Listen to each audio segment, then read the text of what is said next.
ಸ್ನೇಹಿತರೆ, ನೀವು ನೋಡುತ್ತಿರುವ ಈ ಬಂಡೆಯೇ ಬ್ರಹ್ಮನ 5ನೇ ಶಿರ. ಇದನ್ನು ಮಹಾದೇವನು ತನ್ನ ತ್ರಿಶೂಲದಿಂದ ಕತ್ತರಿಸಿ ಹಾಕಿದ್ದನು. ಉತ್ತರಾಖಂಡದ ಅಲಂಕನಂದ ನದಿಯ ದಡೆಯಲ್ಲಿರುವ ಈ ಪವಿತ್ರ ಶಿಲೆಯ ಬಗ್ಗೆ ಪೂಜಾರಿ ಹೇಳ್ತಾರೆ, ಬ್ರಹ್ಮದೇವನು ತನ್ನದೇ ಮಗಳ ಮೇಲೆ ಕೆಟ್ಟ ದೃಷ್ಟಿಯಿಂದ ನೋಡಿದಾಗ ಶಿವನು ಕೋಪಗೊಂಡು ತನ್ನ ತ್ರಿಶೂಲದಿಂದ ಬ್ರಹ್ಮನ 5ನೇ ಶಿರವನ್ನು ಕತ್ತರಿಸಿ ಹಾಕಿದ್ದನು.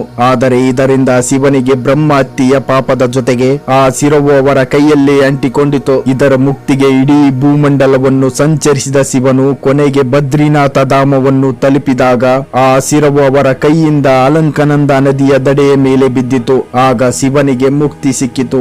ಇಂದು ಇದೇ ಸ್ಥಳವನ್ನು ಬ್ರಹ್ಮಕಲಪ ಎಂಬ ಹೆಸರಿನಿಂದ ಕರೆಯುತ್ತಾರೆ ಮತ್ತು ಇಲ್ಲಿಗೆ ದೂರ ದೂರದಿಂದ ಜನರು ಪಿಂಡದಾನವನ್ನು ಮಾಡಲು ಸಹ ಬರುತ್ತಾರೆ. ಸ್ನೇಹಿತರೆ, ನೀವು ನಿಜವಾಗಿಯೂ ಮಹಾದೇವನ ಭಕ್ತರಾಗಿದ್ದರೆ ಕಾಮೆಂಟ್ ಬಾಕ್ಸ್ ನಲ್ಲಿ ಹರ ಹರ ಮಹಾದೇವ ಎಂದು ಬರೆದು ಈ ಚಾನೆಲ್ ಅನ್ನು ಸಬ್ಸ್ಕ್ರೈಬ್ ಮಾಡಿ.